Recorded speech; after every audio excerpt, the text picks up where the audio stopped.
Programa de opinión de producción nacional independiente, con elementos de lenguaje, salud, sexo y violencia, apto para todo público.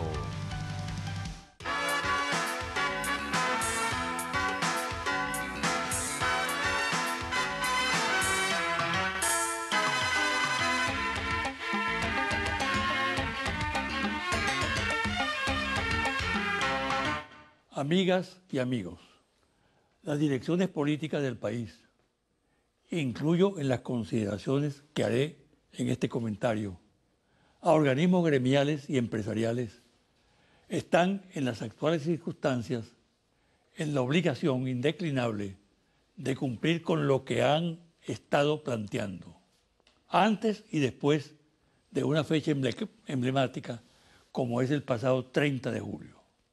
En esa oportunidad, la victoria alcanzada por el presidente Nicolás Maduro y el chavismo, al lograr que más del 42% del electorado expresara, accediendo a las urnas, su respaldo al funcionamiento de una Asamblea Nacional Constituyente, en los términos previstos en los artículos 347, 348 y 349 de la Carta Magna, constituye un compromiso ineludible para el referido sector. ¿Cuáles fueron, en principio, esos compromisos? Una política a fondo sobre el diálogo, la búsqueda sin vacilaciones de la paz, el ejercicio de la justicia capaz de acabar con la impunidad y la defensa a ultranza de la soberanía nacional, lo cual significa enfrentar la injerencia imperial en los asuntos internos de Venezuela. Los dirigentes del sector opositor enfatizaron poco las promesas, o mejor, eludieron el planteamiento doctrinario, debido a la desviación del trabajo cívico y al empeño que colocaron en la actividad subversiva de calle.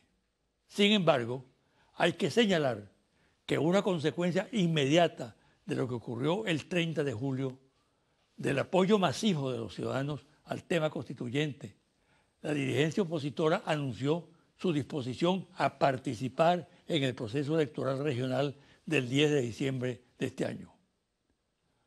Como se sabe, la oposición hasta ese momento había eludido definirse sobre el referido proceso, prácticamente se sentía fuera del mismo y prácticamente disentía y trabajaba para acentuar la línea de la acción violenta. Ahora comienza el tiempo del cumplimiento de lo prometido. La Asamblea Nacional Constituyente ya es una realidad y empieza a dar los primeros pasos. Rescate de la justicia, comisión de la verdad, defensa de la soberanía nacional y diálogo sobre la situación económica con sectores de la producción. Y otro tanto pasa con el liderazgo de la oposición. Se decide por la opción electoral y sin admitirlo directamente asume la participación en las elecciones regionales de diciembre, inscribiendo candidatos a las gobernaciones. Como se puede ver, en medio del pesimismo de algunos que cuestionan a esta Asamblea Nacional Constituyente y a su capacidad para hacer realidad el compromiso adquirido con la mayoría de la nación, y de quienes dudan de la sinceridad de la oposición de apartarse en realidad de la vía insurreccional y violenta para asumir la legal electoral, se impone aguardar con optimismo a que las direcciones de los factores que representan a las mayorías nacionales actúen. Esperemos que por el bien del país cumplan con lo que para muchos ha sido el 30 de julio, la aparición de un nuevo tiempo para lograr la paz, superar tensiones y resolver problemas que fundamentalmente afectan a los ciudadanos. Una pausa y al regresar converso con el dirigente nacional del PSUV y alcalde de Caracas, Jorge Rodríguez.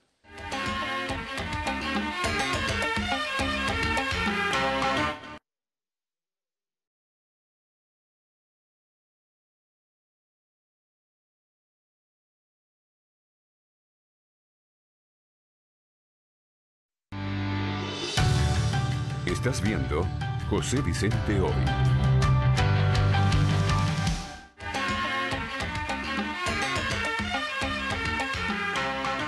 Mi invitado de hoy, Jorge Rodríguez, dirigente nacional del PSUV, alcalde, figura estelar de la política venezolana.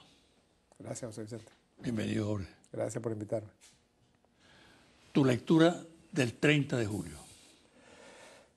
Yo creo que es la más trascendente elección que hayamos tenido, me atrevo a decir que en el siglo XX y en el siglo XXI venezolano, incluso después de la gran victoria de Hugo Chávez en 1998, porque se dio en medio de una circunstancia especialísima, José Vicente. Fue la primera oportunidad, la primera ocasión en la Quinta República, en la Revolución Bolivariana, en que el pueblo debió ir a las urnas electorales para yugular una grave situación de violencia que mantenía en zozobra, en angustia profunda a la población venezolana. Te comentaba antes de comenzar el programa que estaba viendo la dedicatoria que me hiciera el presidente Maduro a esta constitución que me regaló allá arriba en Guardia de Repano cuando estábamos en un programa. Está fechada en el 23 de abril de este año 2017 y ya nos acercábamos y estaba en la mente del presidente Maduro ese 1 de mayo en que anunciaría... ¿Qué dice la dedicatoria?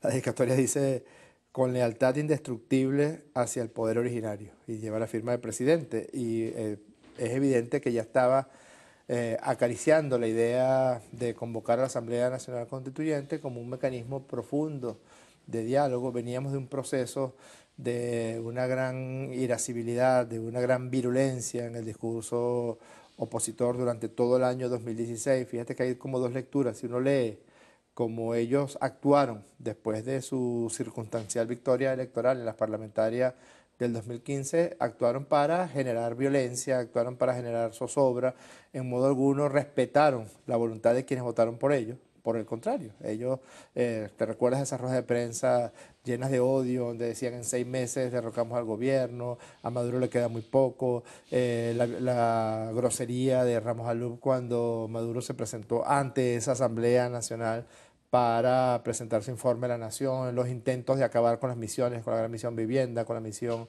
alimentación, con la misión Barrio Nuevo, Barrio Tricolor, y todo eso que después tuvo llamémoslo así, una especie de respiro, que fue la mesa de diálogo a la que convocó el presidente Nicolás Maduro, que lamentablemente fue abortada cuando no llevaba ni un mes de haberse instalado, en el mes de noviembre del 2016, escasamente en diciembre y en enero comenzaron las pugnas internas en el seno de la derecha venezolana y se levantaron de esa mesa de diálogo. En abril lanzan esta aventura violenta tan grave, porque que haya muerto un solo venezolano es algo profundamente triste, pero que hayan muerto más de 120 venezolanos por esos cálculos arteros donde suponían que estableciendo un expediente tipo Ucrania, un expediente tipo Egipto, tipo Libia, de la mal llamada pelea de perros y de situaciones de violencia y de zozobra en las calles, iban a lograr derrocar el gobierno del presidente Maduro. ¿Cuál es la lectura? El mismo 30 de julio pasó algo milagroso. Millones de personas salieron a las calles, muchas de ellas asediadas. Muchas personas, sobre todo de los sectores donde mayor cantidad de violencia había. Por ejemplo, el este de la ciudad de Caracas, ciudades del estado Táchira, ciudades del estado Mérida, Barquisimeto. Había una violencia brutal, había un verdadero estado de sitio, candados ponían en las rejas de los edificios, pinchaban los cauchos de los vehículos para que la gente no saliera a votar. Y creo que la respuesta del pueblo de Venezuela fue tan tremenda, fue tan heroica. Has visto los videos de gente atravesando ríos, atravesando montañas, mudándose de pueblos. Ese pueblo de Táchira, José Vicente, muy temprano se apostó el paramilitarismo colombiano y dijeron: al que vote lo matamos. Y la gente se metió por unas trochas, por unos recodos y se mudó. Es la primera oportunidad en la historia de Venezuela en que un municipio entero se muda, o sea, camina los habitantes de un municipio al municipio vecino para decir: queremos paz, ya está bueno de tanta violencia, ya está bueno de tanto odio, aquí las cosas deben dirimirse por vías electorales, por vías pacíficas. Creo que ese fue el mensaje principal que dio el pueblo de Venezuela y además fue un mensaje de respaldo y apoyo a los mecanismos que esta Constitución establece. Creo que fue muy sabio el presidente Maduro cuando dijo: mire, si en la Constitución está un mecanismo que nos permita entendernos, ese eslogan fue, digamos, muy muy elusivo, muy característico. Hablando se entiende la gente, lo utilizamos como eslogan de la campaña constituyente. Si aquí está ese mecanismo, bueno, activemos el mecanismo constituyente que permita, a través de una muy variada y una muy multiforme composición de la Asamblea Nacional Constituyente, bueno, convocar al diálogo profundo. Eso fue lo que ocurrió. Y esa cifra de participación histórica, porque realmente la oposición, cuando se niega a participar, lo que estaba buscando era, otra vez, hacer valer su expediente violento, porque si participaba como participó todo el mundo que lo hizo, estaba mandándoles a ellos también un mensaje de que ya, de que detuvieran ya la violencia, que volvieran al cauce democrático. Y fíjate lo que ocurrió, exactamente al día siguiente, el día lunes 31 de julio, Venezuela amaneció en paz. Ese fue el primer gran logro de la Asamblea Nacional Constituyente, la paz. El efecto 30 de julio. Uno es la paz. ¿Qué otro efecto tiene? Bueno, otro elemento es la violencia, digamos, como forma de acción política. Creo que la oposición está ahorita en la grave disyuntiva de resolver esa situación de contradicción. En la oposición venezolana siempre se han mantenido dos formas de hacer política. Unos que dicen creer en los cauces democráticos y que respetan la Constitución, y otros que persisten en violar la Constitución, en persistir en la violencia, en llamar al derrocamiento, en menospreciar antes al presidente Chávez, ahora al presidente Maduro. Ese resultado los obliga a ellos a, bueno, al menos a discutir qué fue lo que el pueblo le quiso decir. Otro es la justicia. Algo muy importante que pedía el pueblo. Factor justicia. Sí, porque fíjate que hoy, estos días, se está viendo con mucha fuerza cómo desde el Ministerio Público, por ejemplo, se dio una situación gravísima de impunidad, de delitos graves, de hechos graves de corrupción.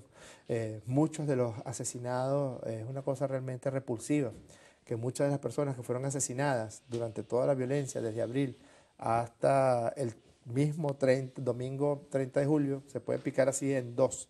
La historia reciente, después del 30 de julio, se acabó la violencia, se acabaron las guarimbas. Y mira que lo intentaron, mira que volvieron a llamar a las calles, pero sencillamente la gente dejó de hacerles caso. Pero muchos de los asesinados, pues ahorita ya sabemos, lo reveló el fiscal general Tarek William Saab, que ni siquiera se había iniciado una averiguación sobre la señora que fue asesinada, por ejemplo, cuando un bloque de hielo le fue arrojado desde un edificio en la parroquia La Candelaria en la ciudad de Caracas, de la muchacha asesinada por un chofer de María Corina Machado en San Cristóbal. Y así, yo estaba leyendo recientemente el informe del Ministerio de Comunicación e Información, un informe muy mesurado, muy sesudo, una investigación muy seria sobre los asesinados. Y me acordé mucho de tu libro Expediente Negro. Así como en el Expediente Negro tú develaste la realidad de la brutalidad y la violencia asesina, homicida de los gobiernos de la Cuarta República, aquí en este informe queda clara la compulsión a la violencia de la derecha venezolana.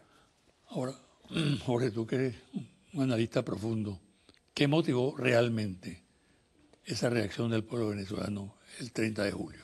Yo creo que el pueblo entendió el mensaje del llamado a la paz, es decir, no hay una oferta electoral que sea creíble si quien la emite no cree realmente en ella.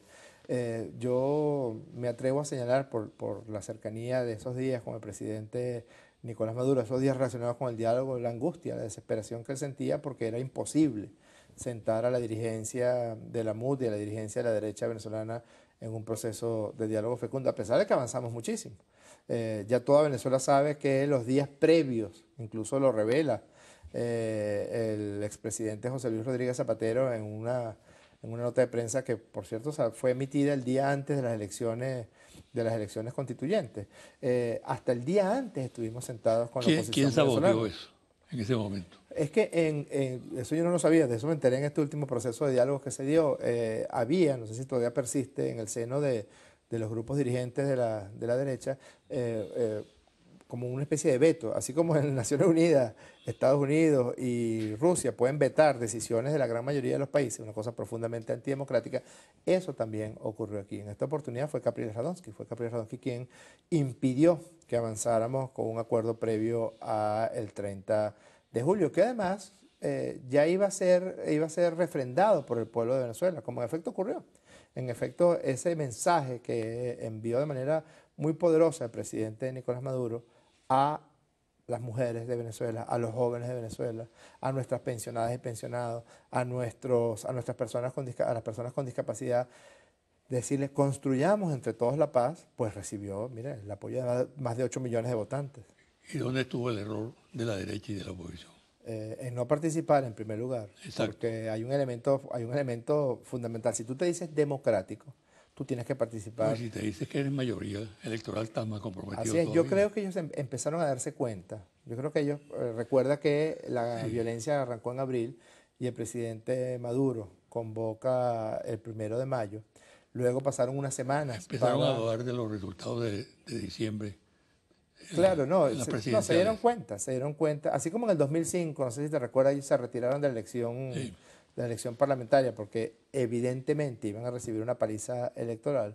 En esta oportunidad se dieron cuenta que en su afán de llamar a la violencia y al derrocamiento del presidente, la gente no votó por los diputados para que derrocaran al presidente Maduro. La gente votó por los diputados para que los ayudaran a resolver los problemas que Venezuela tiene. Igual ahora en la constituyente. Es como si al elegir a los constituyentes, a los 545 constituyentes, entonces el mensaje que provenga de la Asamblea Nacional Constituyente sea hay que acabar con la oposición venezolana o hay que acabar con cualquier forma de disensión. Muy por el contrario, lo que ha salido de la Asamblea Constituyente es un llamado a la paz, es un llamado al diálogo. El presidente mismo en su mensaje del día jueves 10, hasta con Donald Trump planteó un mecanismo de diálogo, porque si revisas un poco, José Vicente, ellos no participaron, bueno, porque hicieron un cálculo señalando que a lo mejor tenían mejores réditos con la violencia, una cosa espantosa, horrorosa, que estén pensando que la violencia que genera muertos, que genera angustia, que genera malestar en la población, les puede generar algún tipo de rédito político a ellos. Y después consideraron que los países que ven este proceso democrático venezolano, yo creo que lo ven con profundo temor, porque si no, ¿por qué la virulencia? Ahorita es más virulento Michel Temer o Juan Manuel Santos o Marcos Rubio que el mismo Julio Borges, aunque Julio Borges responde a esos intereses. Yo creo que hubo un mandato también. Yo creo que Borges, por ejemplo, que conversa mucho con Marcos Rubio, que se la pasa haciendo videoconferencia con senadores norteamericanos, seguramente ellos le dijeron que no podían participar. Es un mal ejemplo para lo que ellos llaman las democracias representativas del mundo. Imagínate tú que en Brasil haya ahorita millones de personas pensando, ¿por qué no podemos tener una constituyente como la de Venezuela? O en Estados Unidos, donde el presidente actual de los Estados Unidos no obtuvo la mayoría de los votos nacionales para ser presidente de los Estados Unidos, que haya ciudadanos norteamericanos pensándose, bueno, ¿y por qué nosotros no podemos tener una constituyente siendo que nuestra constitución es de las más obsoletas del mundo entero? O en México, donde la violencia es una situación endémica, brutal de la población mexicana, bien, perfectamente podrían decir los mexicanos, mira, si en Venezuela la constituyente trajo la paz, ¿por qué no hacer una constituyente en México que traiga la paz?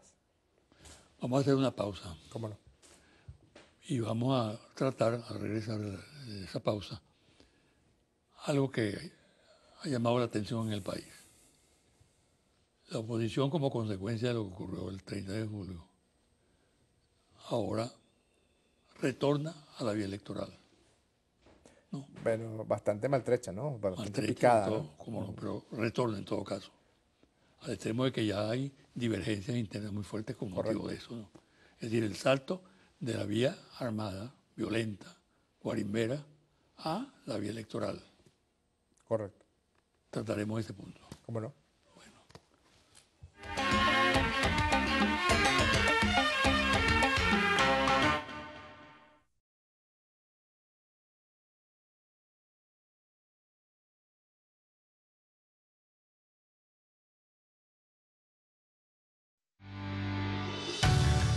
Estás viendo José Vicente Hoy.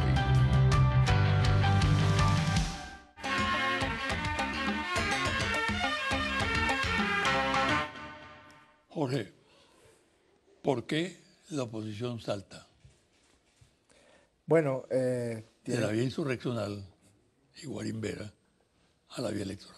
fíjate, yo creo que ellos utilizaron un concepto muy leninista, muy curioso, que la derecha venezolana haya recurrido a un postulado que utilizó mucho Lenin, que era recurrir a todas las formas de lucha. Ellos recurren a la lucha electoral, pero siempre tienen un núcleo violento que persiste en su seno, que le genera muchísimas contradicciones. Era casi imposible llegar a acuerdos con los llamados factores menos violentos de ellos, porque siempre había el chantaje, de que siempre había uno que decía, si ustedes se acuerdan con el gobierno o con las fuerzas de la revolución, los vamos a denunciar.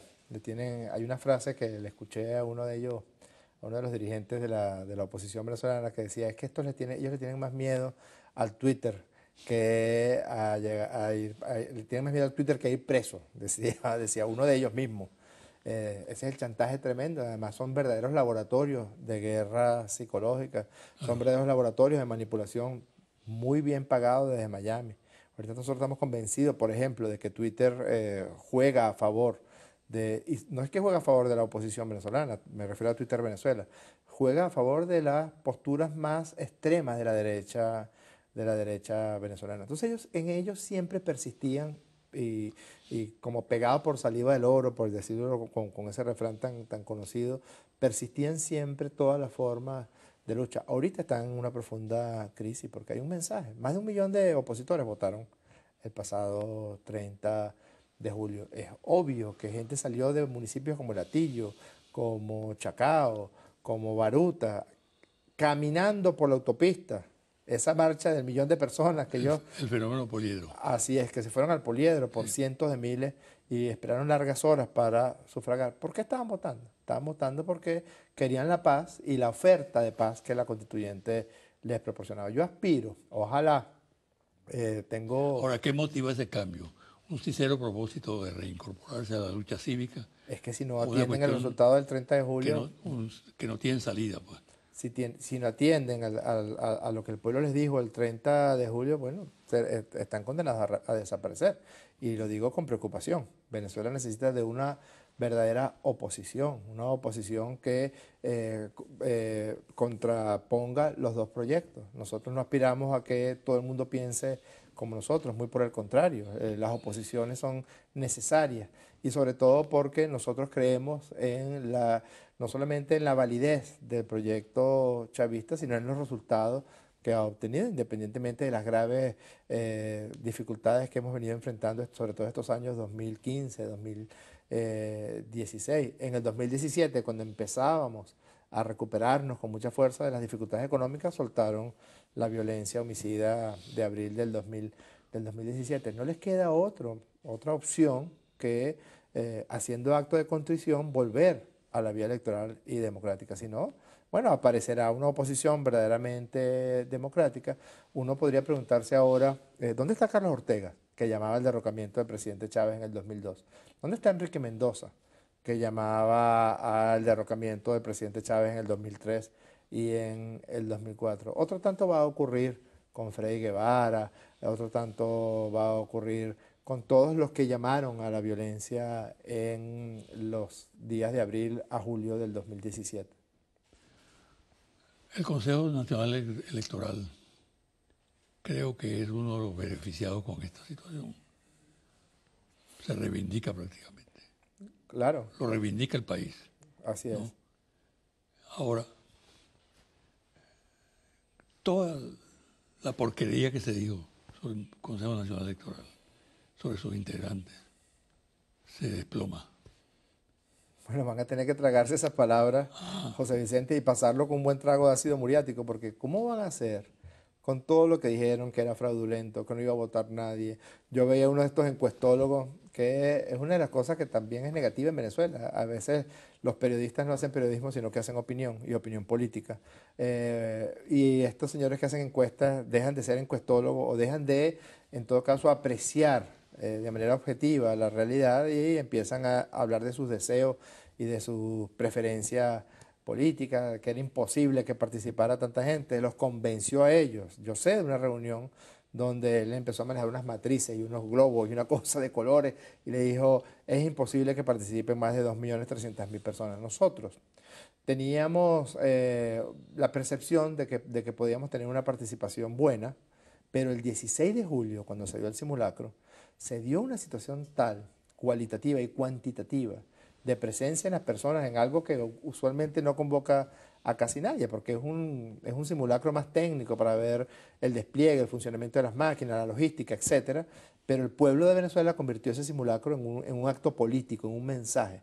Cuando nos percatamos en la noche de lo que había ocurrido y hasta la madrugada la gente votando en el simulacro, dijimos, mire, podemos tener un verdadero fenómeno electoral. Y eso fue lo que ocurrió el domingo 30 de julio, un verdadero fenómeno electoral, porque no solamente los más de 8 millones de personas que votaron, José Vicente, sino las personas que se quedaron en la cola, las personas que no pudieron votar en sus municipios. Hay que repetir las elecciones al menos en 2 municipios porque no pudieron votar. Hay personas, familia mía, que vive en Barquisimeto, que dijo, mire, yo tuve que salir a pie, pero mi tía, que tiene 75 años, no pudo salir porque tenía un problema en la rodilla y al carro de este familiar les picharon los cauchos y ella se fue caminando más de 30 kilómetros hasta conseguir un centro de votación y poder sufragar.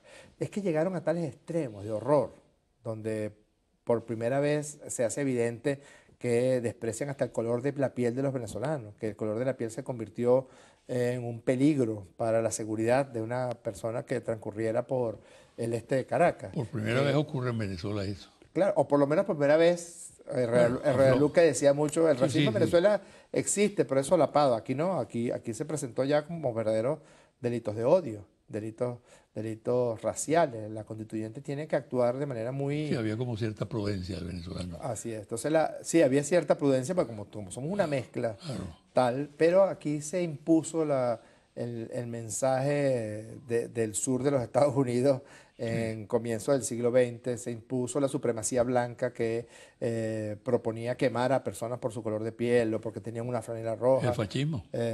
Sí, pura y simplemente. O si una persona se parecía a Germán Escarral, lo linchaban en el centro comercial Ciudad Tamanaco, o si una persona era rubia y la confundían con la esposa de Winston Vallenilla, corría riesgo de que la agredieran. Es decir, se dio tal nivel de desbordamiento del horror y de la violencia que el primer mensaje que tienen que leer es que nunca más recurran a ese tipo de acciones y prácticas políticas.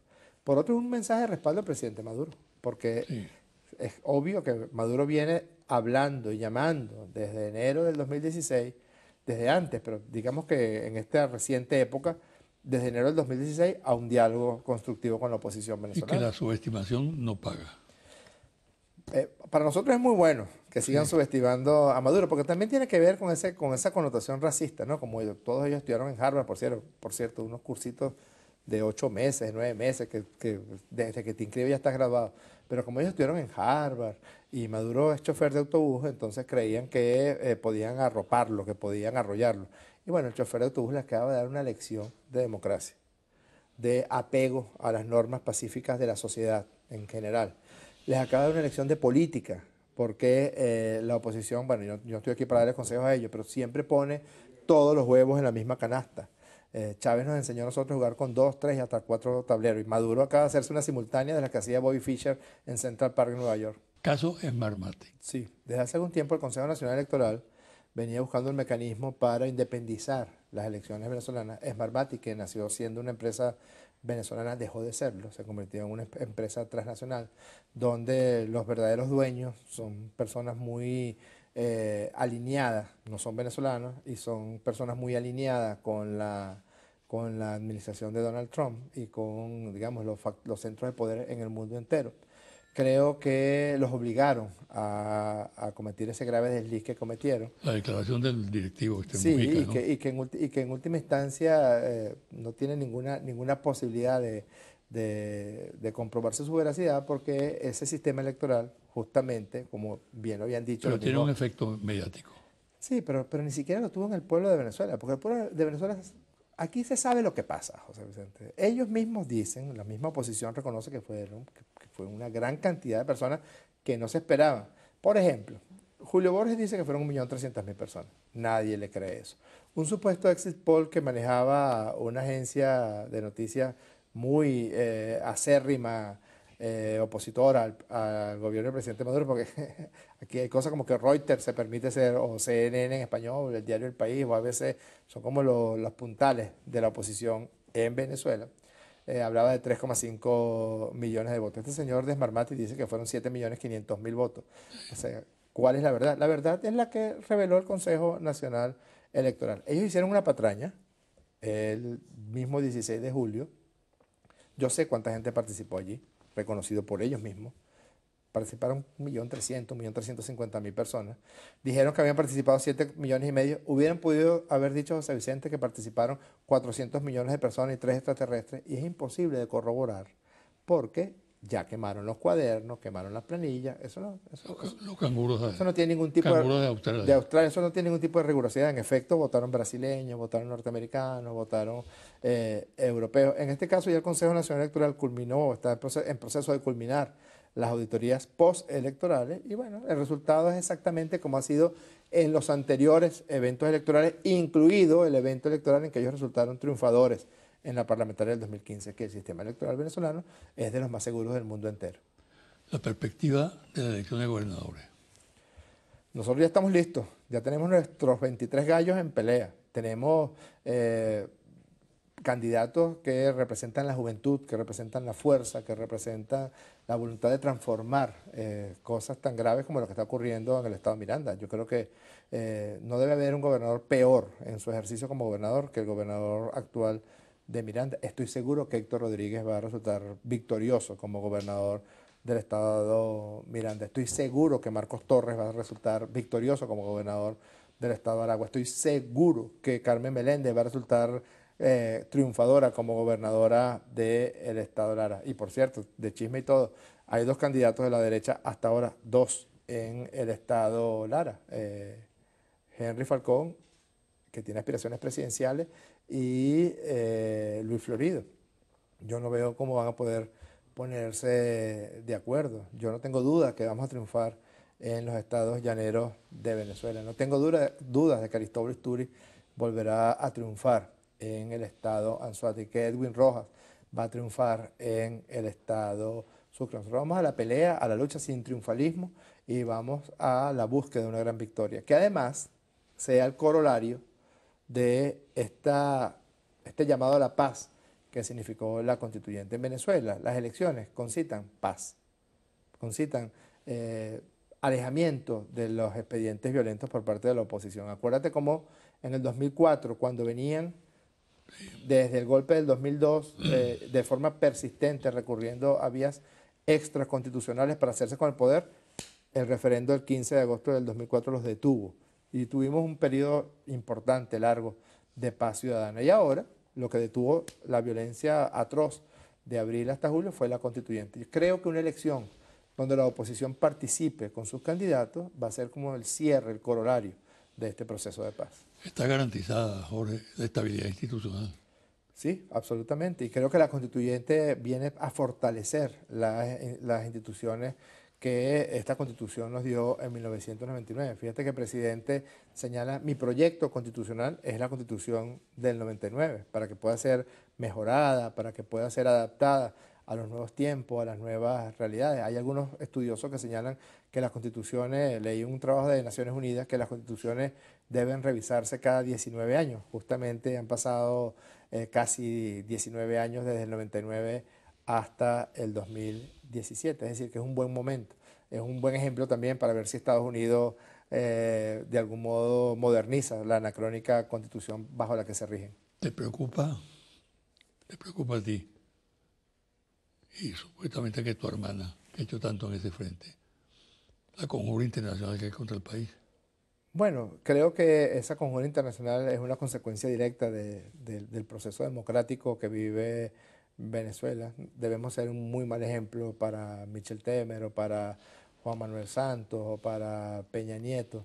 Además son jefes de gobierno y jefes de Estado que reciben la repulsión de sus propios pueblos. Yo he visto encuestas donde este señor Kuczynski no llega al 10-15% de popularidad, donde este señor Peña Nieto tiene 4% de popularidad, es decir, hay unanimidad en considerarlo un pésimo presidente. Venezuela tiene una característica y es que, como decía Lula, que en Venezuela hay elecciones todos los años y cuando no las hay, Chávez, y ahora hay que decir Maduro, las inventa. Hemos tenido 21 elecciones, José Vicente, en 18 años de revolución bolivariana. ¿Quién nos puede quitar ese récord de ejercicio verdadero de la democracia? Esta conjura internacional hace daño. El presidente acaba de hacer una convocatoria a un diálogo con los países para que esta grosería implícita en estos 11, 12 países que fueron enviados como perritos falderos a atacar y agredir a Venezuela, pues sean neutralizados por el mundo entero. Venezuela es presidente del movimiento de no alineado. El mundo entero no son esos 12 países. El mundo entero no es Estados Unidos de Norteamérica. Finalmente, Jorge, mira fija la cámara. Mensaje para los venezolanos, para la audiencia del programa.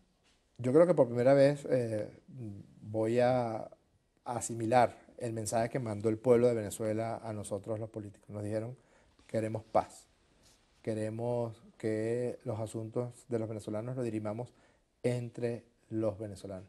Aquí hay una contraposición de dos modelos. Un modelo donde nosotros protegemos a los sectores más necesitados de la población y un modelo donde ellos promueven que otra vez los ricos, otra vez las oligarquías logren controlar las inmensas riquezas que tiene Venezuela. Yo solamente puedo decir que asimilamos ese mensaje y desde ese mensaje y de esa postura que ustedes nos impusieron, pueblo de Venezuela, el domingo 30 de julio no nos vamos a salir y no nos va a sacar nadie.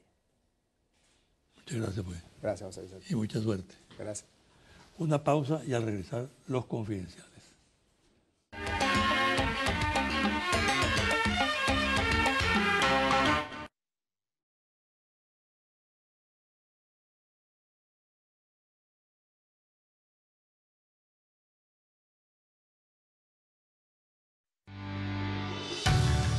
Estás viendo José Vicente Hoy.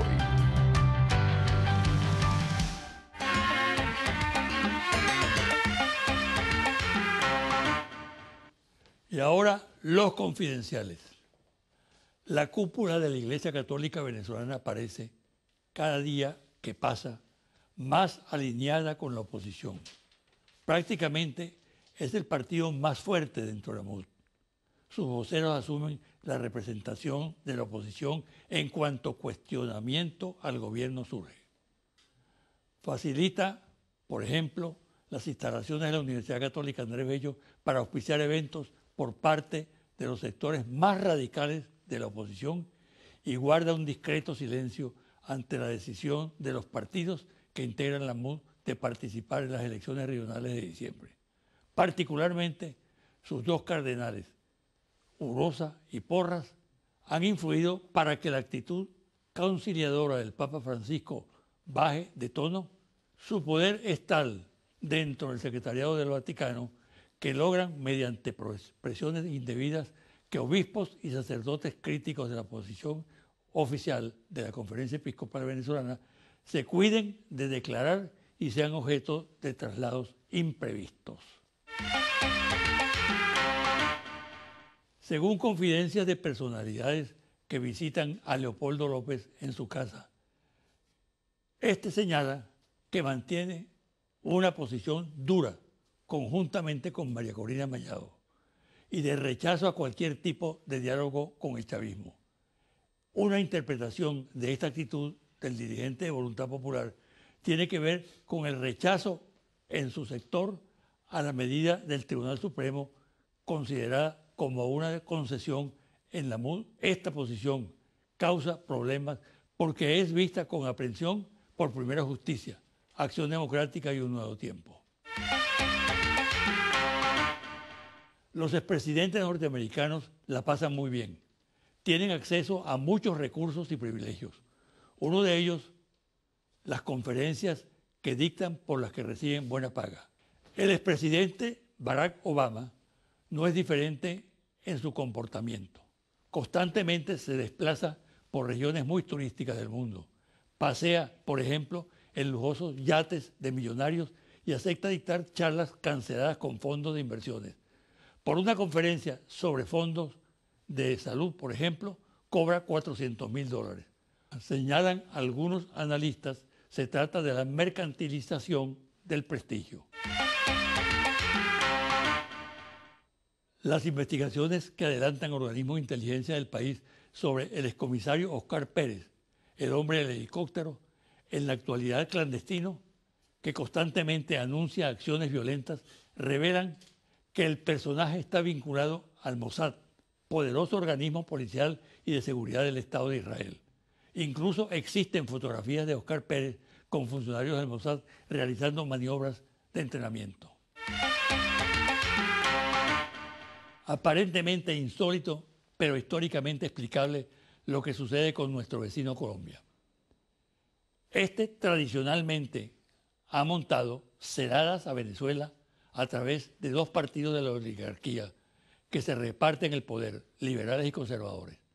Ahora se sincera más la situación, con la actitud que mantiene su actual presidente Juan Manuel Santos, experto en jugadas políticas arteras. Fuentes confidenciales de la diplomacia han filtrado información por la que se señala la adopción de iniciativas del gobierno colombiano conjuntamente con el gobierno norteamericano, que se adelantan contra Venezuela. Se ha creado un organismo coordinador civil y militar de Estados Unidos con Colombia para atender y direccionar todo lo relacionado con el tema. El actual gobierno de Santos incluso supera en su posición antivenezolana al de México, que ya es decir mucho. Confidencial al cierre, Monitor País, Interlaces, Confidencial Reporte Ejecutivo, Ficha Técnica, 1.580 entrevistas directas en hogares de todo el país del 22 de julio al 9 de agosto 2017. Resultados. ¿Qué opinan los venezolanos acerca de una eventual intervención internacional y la salida de Maduro? ¿Usted estaría de acuerdo o en desacuerdo con que Estados Unidos aplique sanciones económicas y financieras contra Venezuela para sacar al presidente Maduro del poder? En desacuerdo, 71%. De acuerdo, 24%. No sabe, no contesta, 5%. ¿Usted estaría de acuerdo o en desacuerdo con que haya una intervención internacional en Venezuela para sacar al presidente Maduro del poder? En desacuerdo, 76%. De acuerdo, 22%. No sabe, no contesta, 2%. ¿Usted estaría de acuerdo o en desacuerdo con que haya una intervención militar internacional en Venezuela para sacar al presidente Maduro del poder? En desacuerdo, 86%. De acuerdo, 13%. No sabe, no contesta, 1%. ¿Usted cree que el gobierno de los Estados Unidos está promoviendo una intervención extranjera en Venezuela para sacar al presidente Maduro del poder? Sí, 59%. No, 31%. No sabe, no contesta, 10%.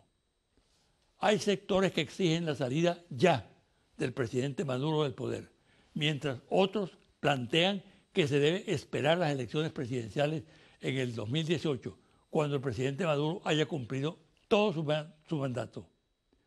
¿Con cuál está usted más de acuerdo?